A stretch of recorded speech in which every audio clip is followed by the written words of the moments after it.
You've probably heard some version of this story before, and if you have, your instinct might be to roll your eyes a little. Every few years, somebody announces that this is finally the year Linux breaks through, that some government or company is switching away from Windows for good, that the old order is finally cracking. And more often than not, a few years later, quietly, without nearly as much fanfare as the original announcement, it reverses. The switch gets walked back. The old software comes creeping in through the side door. Everyone moves on and forgets it happened at all. So when you hear that China and France have both, within months of each other, announced sweeping government migrations away from Windows, the reasonable first reaction isn't excitement. It's suspicion. Haven't we seen this movie before? And the honest answer is yes, we absolutely have, in exquisite, expensive, well-documented detail, in a city in southern Germany that spent 15 years finding out exactly how this story usually ends, complete with a plot twist almost nobody outside that city ever actually heard about. To understand why what's happening right now might actually be different, you first have to sit through what happened the last time, because the ghost of that earlier attempt is hanging directly over every single headline being written about China and France today. In 2003, the city of Munich decided to do something almost nobody had attempted at that scale before: migrate its entire municipal government, tens of thousands of desktop computers, off Windows and onto a custom Linux distribution the city would build and maintain itself, eventually named LiMux. It wasn't a pilot program or a side experiment. It was framed publicly in genuinely sweeping language. A former SUSE Linux executive at the time described the project as nothing less than the fall of the Berlin Wall for IT language.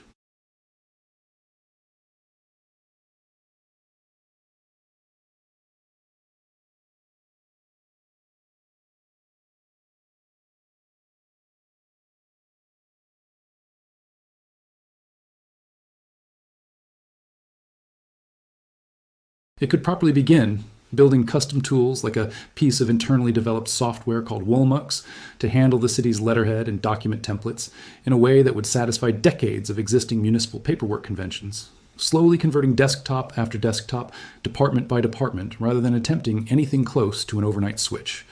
By 2013, the city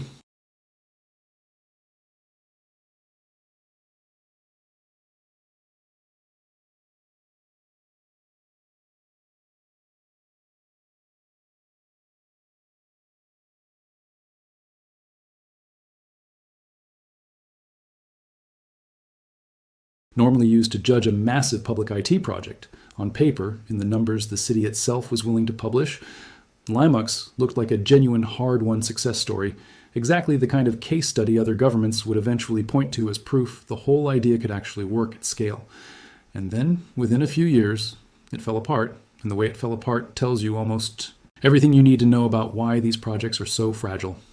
Munich's political leadership changed in the 2014 municipal elections, bringing in a new coalition and a new mayor, Dieter Reiter, who described himself, in his own words, as a Microsoft fan. Almost immediately, complaints about LiMux started surfacing. More loudly in the local press, employees frustrated with software incompatibilities, friction collaborating with outside partners, still using Microsoft formats, rising technical support costs that critics blamed on a shortage of in-house open source expertise, complaints that by several independent accounts weren't dramatically different in scale or severity from the ordinary friction any organization that size experiences during a major technology transition of any kind. By 2017, the City Council voted 50 to 25 to abandon the project entirely and rebuild the city's entire IT infrastructure around Windows 10. A reversal, the Council's own commissioned reports estimated, would cost somewhere between 50 and 100 million euros, several times more than the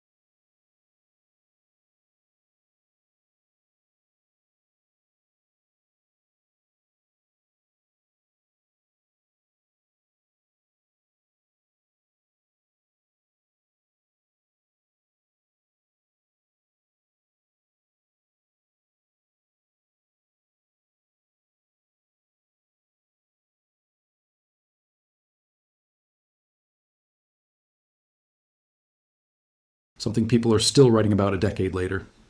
In the years immediately surrounding that reversal vote, Microsoft relocated its entire German headquarters to Munich, a move it completed in 2016, 1 year before the Council's final decision. Nobody has ever proven a direct causal link between that relocation and the vote. Whether it influenced anything is honestly impossible to prove either way. But the coincidence struck enough serious observers as suspicious that it's become a permanent part of how this story gets told. A quiet asterisk next to every official explanation involving employee complaints and compatibility headaches.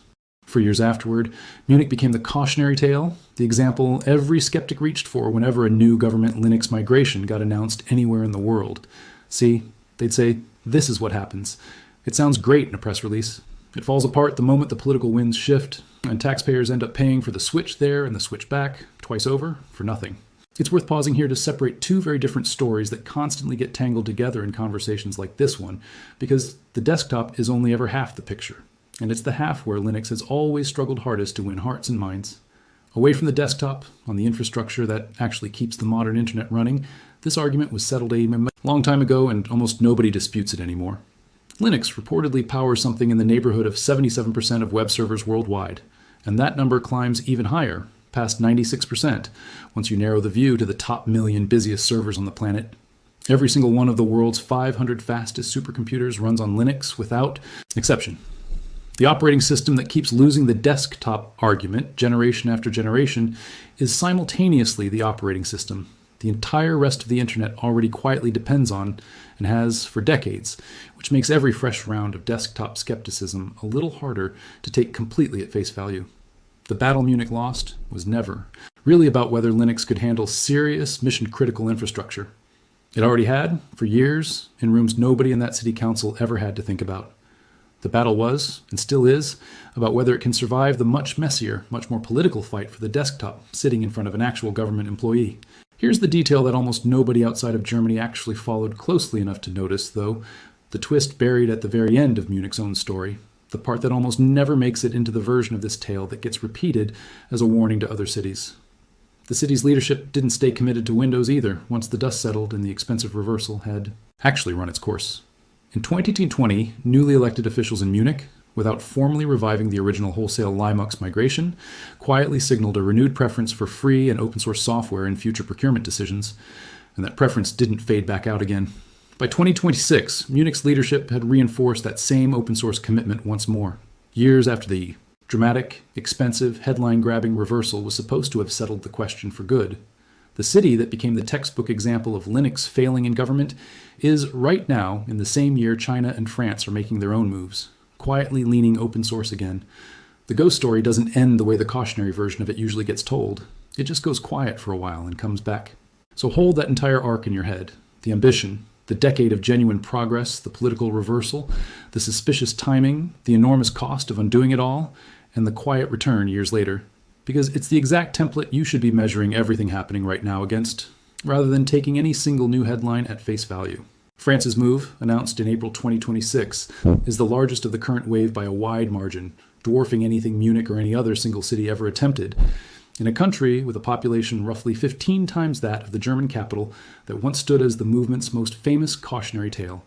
The country's interministerial digital directorate, known as DINM, formally announced what it called an exit from Windows in favor of Linux-based workstations, covering roughly 2.5 million civil service devices across every ministry and public operator in the country.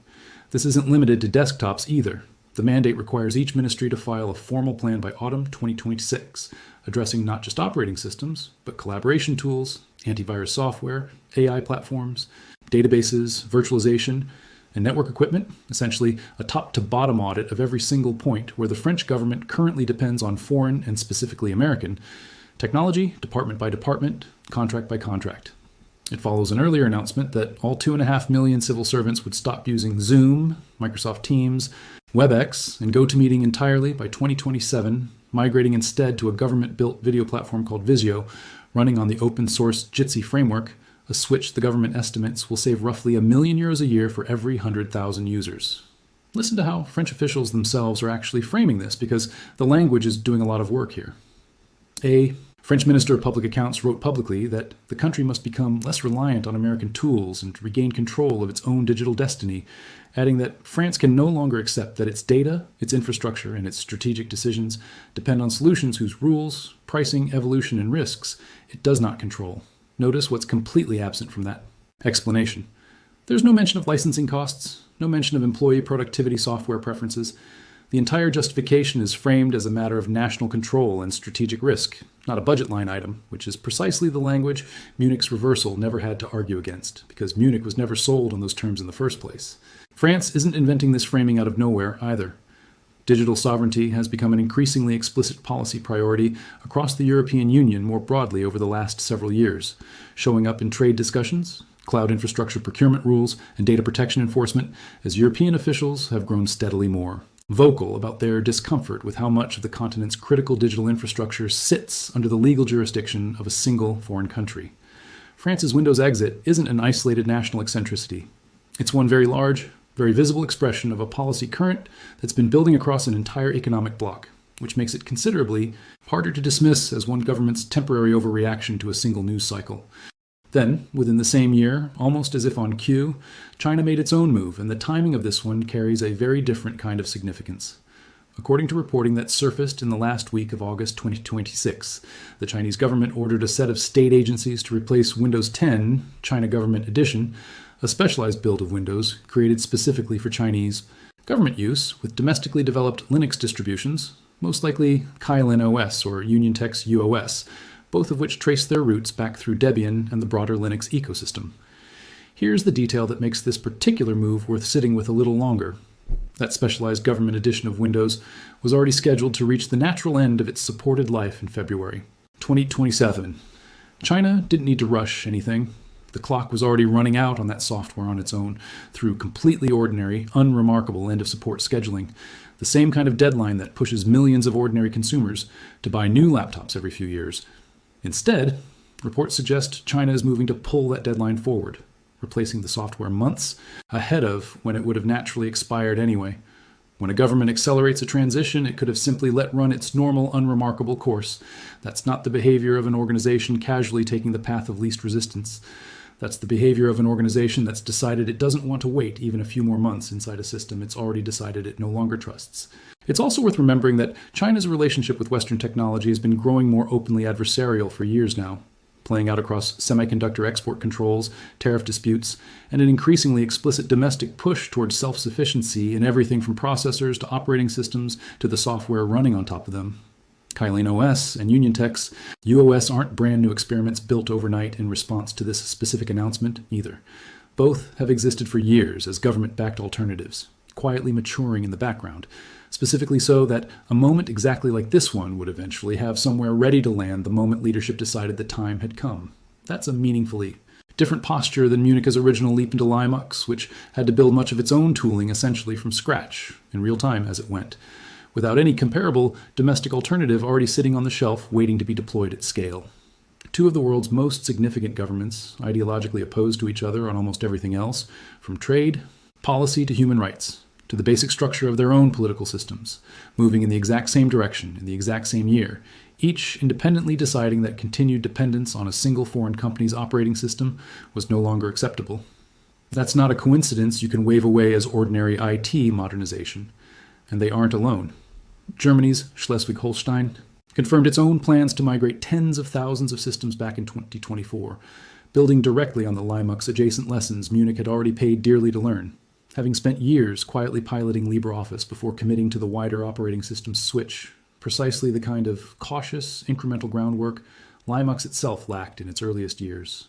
Denmark's Ministry of Digital Affairs has separately announced its own transition away from Microsoft toward open-source platforms, part of a broader Danish push to reduce dependency on any single foreign vendor across its public sector technology stack. None of these are small pilot programs buried in a press release nobody reads. Each one is a formal, top-down, government-wide policy decision, made in broad daylight, by officials willing to put their names on the reasoning behind it. And this wave isn't limited to a handful of headline-grabbing government mandates either. Globally, Linux's overall desktop market share has been quietly climbing in the background of all of this, crossing roughly 4.7% worldwide, with the United States passing the 5% mark.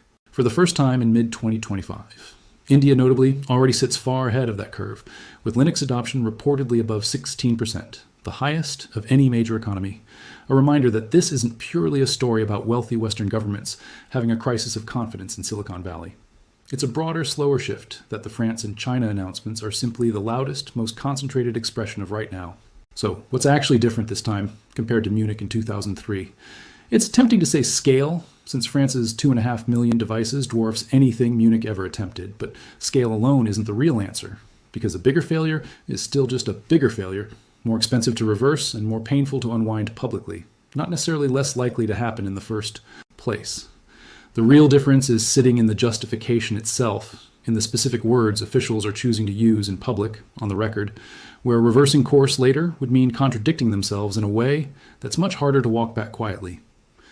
Munich's original pitch was about savings and independence in a relatively abstract technical sense, freedom from vendor lock-in, freedom to control your own software roadmap, genuinely appealing values, but ones a new city council could dismiss in 2014 simply by deciding they weren't worth the friction anymore, without having to publicly contradict any specific safety claim they'd made. Nobody in Munich's 2003 announcement stood up and said, Windows represents a national security threat. They said it costs too much and locks us in. Arguments a subsequent administration could quietly disagree with on ordinary budgetary grounds, dressed up as employee satisfaction concerns, without ever having to explain away a security claim on the record. France's 2026 justification is built differently, and deliberately so. When a government minister writes, in an official statement, attached to a formal policy announcement, that the country cannot accept its strategic decisions depending on rules and risks it doesn't control, that's not a productivity argument. That's a sovereignty and security argument, and those are far more politically expensive to reverse, because reversing them requires a future government to stand up and explicitly say the opposite. That dependence on foreign infrastructure is actually fine now, that the security concern their predecessors raised on the record wasn't real or no longer matters. That's a much harder sentence for any politician to say out loud than, our employees found the new office suite annoying, which is essentially what sank Munich. China's accelerated timeline tells the same story from a completely different political system. You don't voluntarily rush away from software you were already scheduled to retire on a normal timeline unless the concern driving you is urgent enough that even a few extra months feels like an unacceptable risk. None of this guarantees success, and it would be dishonest to pretend otherwise. Munich's story is proof that even a full decade of real measured publicly reported savings can still get undone by a change in political leadership and a sufficiently loud chorus of employee complaints. France's own bureaucracy is enormous, and 2.5 million devices means 2.5 million individual. Chances for exactly the kind of compatibility, friction, retraining cost, and daily frustration that Munich's employees genuinely experienced and genuinely resented multiplied across a country roughly 15 times the population of a single German city. China's domestic Linux distributions will have to prove themselves against decades of software built and tested almost exclusively. For Windows, and agencies that have relied on that compatibility for just as long as Munich's ever did, from specialized government forms to legacy databases nobody has touched in years, but everybody still quietly depends on. Every single practical failure point that undid. LiMux is still sitting there, waiting for both of these new migrations, exactly as real this time as it was the last time, and no amount of sovereignty rhetoric coming out of a government press office will make a broken printer driver or an incompatible file format any less annoying to the civil servant staring at it on a Tuesday afternoon, wondering why. The software on their desk suddenly looks completely unfamiliar. But here's the line, the actual line the title of this video is pointing at, and it isn't a technical one at all. It's a rhetorical and political one. Munich could reverse itself because the original justification was never framed as anything more permanent than a budget. Preference, something a new coalition could simply decide it no longer agreed with. France and China have both independently chosen to frame this decision as a matter of national control and strategic risk on the record, in official government statements, in a geopolitical climate where trust in foreign technology infrastructure, especially American technology infrastructure, is being actively, publicly, repeatedly questioned by officials at the highest levels of both governments. Reversing that kind of decision doesn't just mean spending money to switch operating systems back. It means a future government standing up and explicitly retracting a security and sovereignty argument its own predecessors put on the official record. In a decade where the argument for that kind of caution is, if anything, only getting louder, not quieter. Munich proved that Linux and government can fail. What France and China are testing right now is something else entirely.